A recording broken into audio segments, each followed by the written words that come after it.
Alright, back again like I never left with What If Goku is Raised by Frieza Part 9.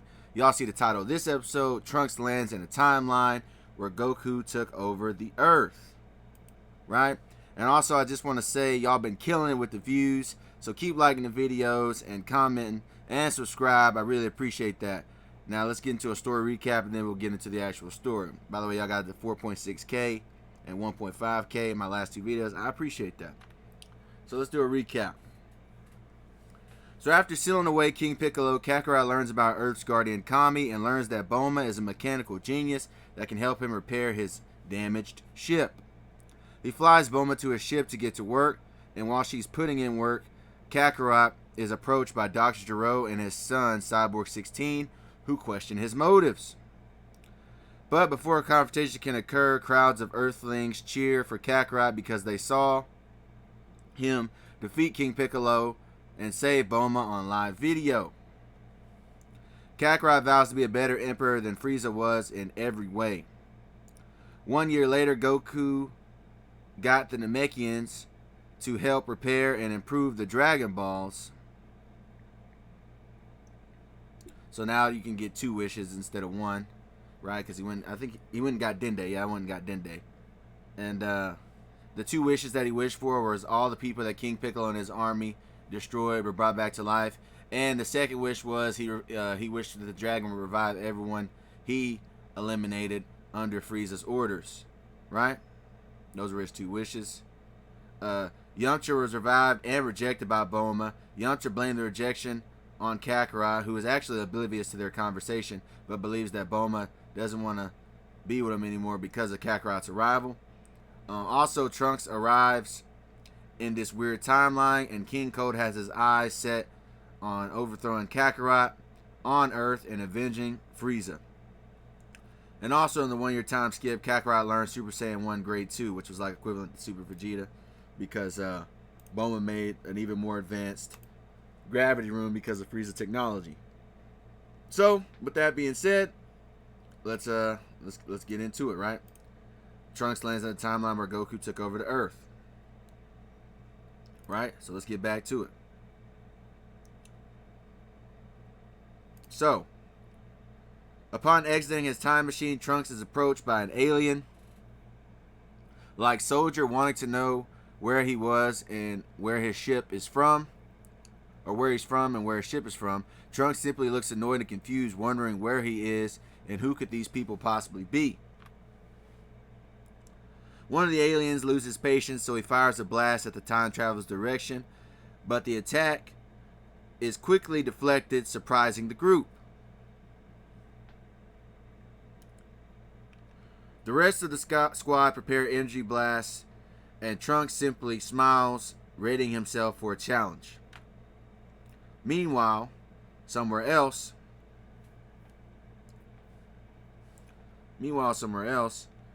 Goku is doing some bodyweight training by doing push-ups in his gravity chamber, which is even more advanced than the canon gravity chamber because Bulma got access to Frieza's technology. And as Goku exercises, he plays back the events of himself unaliving Frieza and becoming the new emperor of the universe. Goku's mind is a mix of excitement and paranoia as he wonders what will happen next.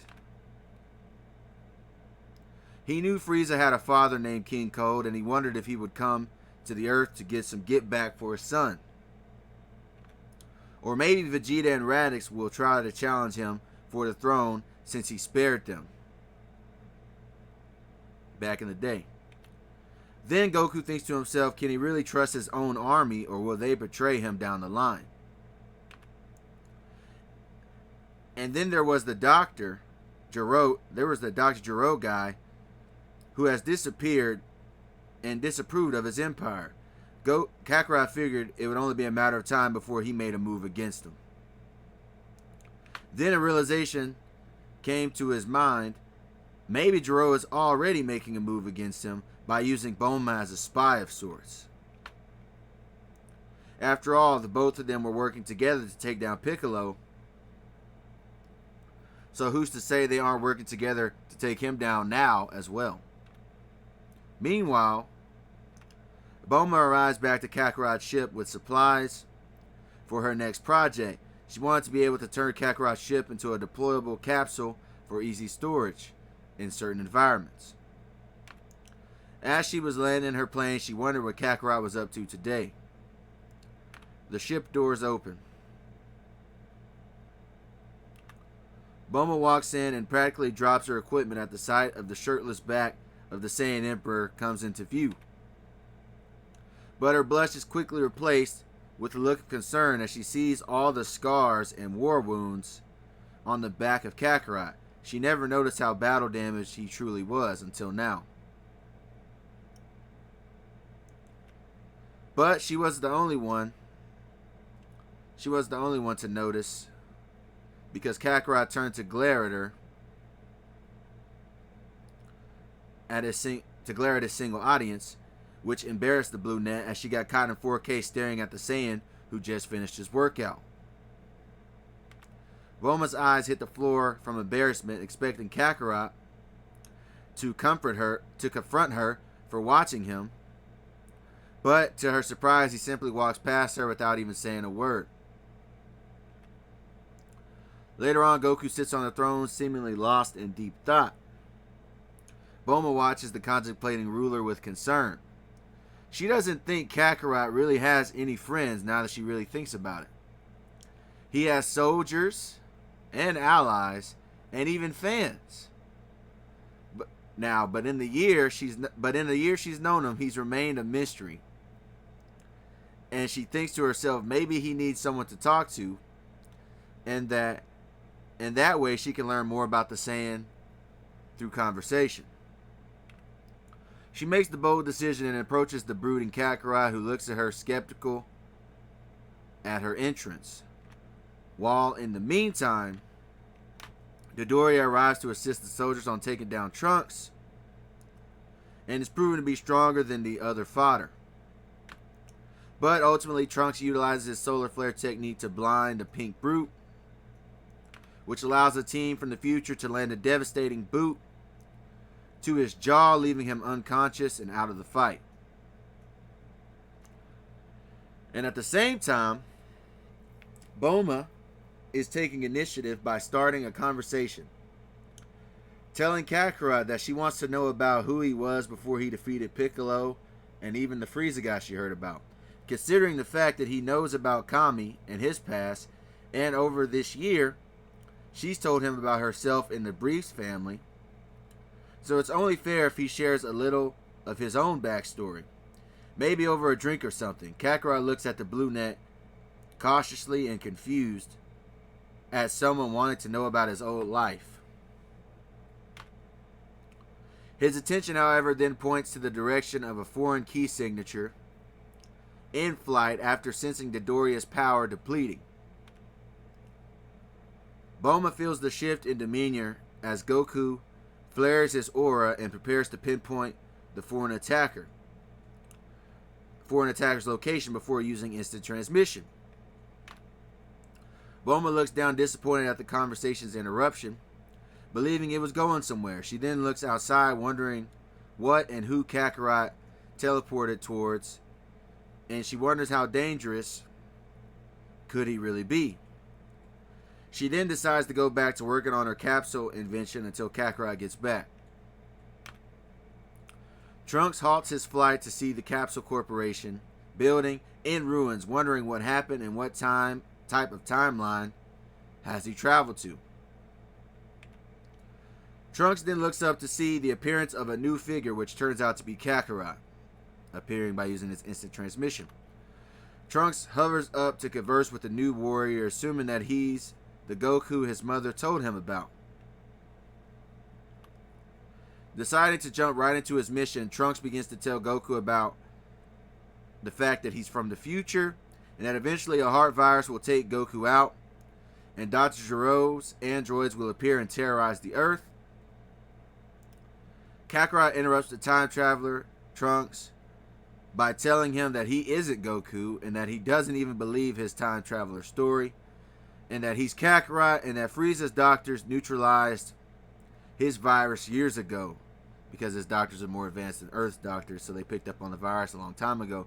He also tells Trunks that he is the emperor of the universe and Earth is his home base now. Hearing all that information, Trunks believes that he's dealing with an evil Goku, an evil version of Goku in this timeline, and looks back at the destruction of Capsule Corp before forming his next question for the Saiyan. Trunks narrows his gaze as his energy rises before he asks Kakarot about what happened to the building down there. Kakarot puts on a sinister smile, sensing a fight coming up. So he eggs it on, wanting to see how strong this team was, by saying, wouldn't he like to know what happened to that building? That's all the confirmation Trunks needed. So Trunks' anger swirls as he transforms into a Super Saiyan before the sinister smiling Kakarot.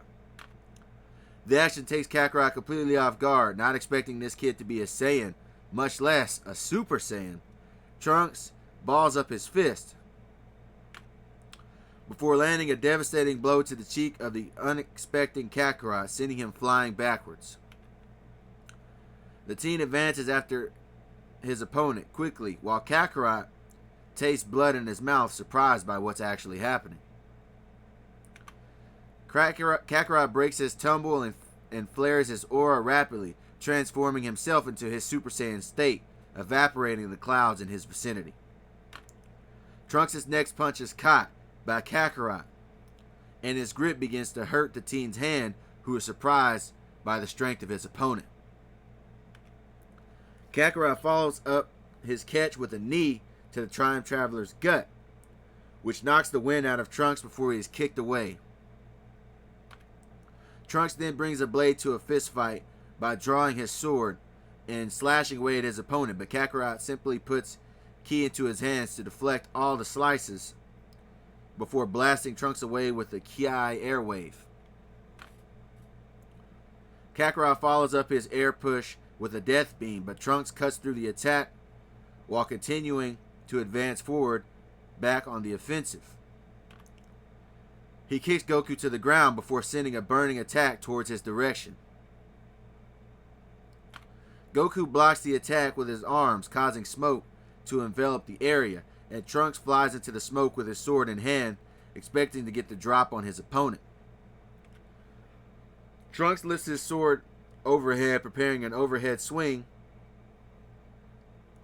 thinking it's over, but Kakarot simply laughs as he forms an energy wave towards Trunks' chest, leaving him wide open.